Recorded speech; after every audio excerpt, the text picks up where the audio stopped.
Hi guys, it's Sue on a beautiful sunny day in Canberra again. I'm just wanting to bring through to you a couple of tips to help you out in your home practice while you don't have a teacher there to give you some cues and tips while you're practicing. And I thought I'd focus this first one on downward facing dog because it is one of the poses that we do a lot of in yoga. So I want to just give you some hints and some tips and some tricks to see if we can help straighten out your downward dog a little bit. So one of the first things I'll do, whenever we come to the floor in yoga, our hands are spread. So we're taking the load through all of our hands.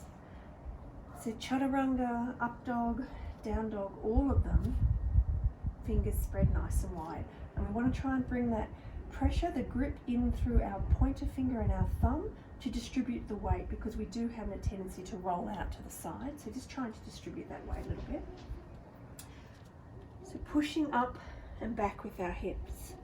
So one of the things that we see in downward dog is people rolled up into their upper traps, letting their neck come in like a turtle and just basically creating too much compression. What we want to see is you just sit back, broaden out through that upper back and let the head hang freely. So there's no hunching here. We need to be able to let our scapulars, the shoulder blades, move, and they need to upwardly rotate here for our arms to come up overhead without hitting bone on bone. So we need those scapulars to be able to move. However, we don't want to be sitting here all hunched up. So if we can broaden out through our upper back, and as a result we broaden out through our chest. So broaden out through our upper back, draw the top of the humerus, top of the arm bone into that shoulder socket to create some nice stability here. And create that nice flat long line from the crown of my head all the way to my tailbone. And speaking of my tailbone, we're lifting it up and back. So curling the top of the tailbone up towards the roof if you're inside, or the sky as I'm outside. And for some of us this will mean that heels don't reach the ground. That's fine. My heels don't reach the ground. That's no big deal. So some softness in the legs allows for that tilting of the pelvis and creates those beautiful strong lines in downward dog while providing us with the stretch up the back side of our body.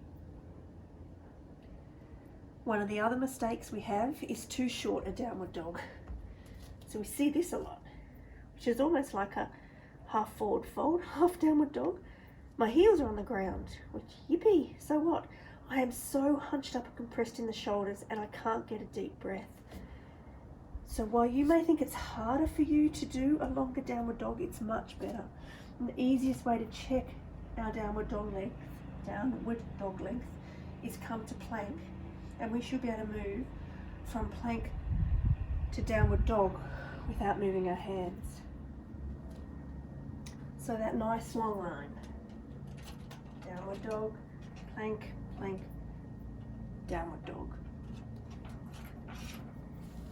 One of the other things, a tip that I like to give, is maybe take the arms a little wider if you're feeling this compressing in your shoulder joints. So a little bit more width allows for a little bit more space in our shoulder girdle, as does externally rotating the hands. So rotating the thumbs out slightly. So particularly for men, if you find this quite compressive and a bit painful in your shoulder joints and you can't seem to find that space, a little bit more width in the hands and perhaps that external rotation. So from here, a little bit more width in my hands, maybe a little bit external rotation. Just gives me a bit more space in the shoulder complex. So my hips are lifting up and back. I'm in a long plank to downward dog position. I'm drawing and expanding through my upper back and chest, drawing the top of my humerus into the shoulder socket. My feet are not necessarily flat on the ground. I've got some softness in my knees if my hamstrings or the back of my body are telling me that I need that. My head is relaxed, so I'm not cramping up through the upper traps. And I'm pushing up and back with my sit bones. Nice, strong downward dog that we can sit back in and rest or restore, reset throughout our practice. first of our beginner's tips. If you want any more, just make a comment below or send me a message and I'll do some more. Namaste.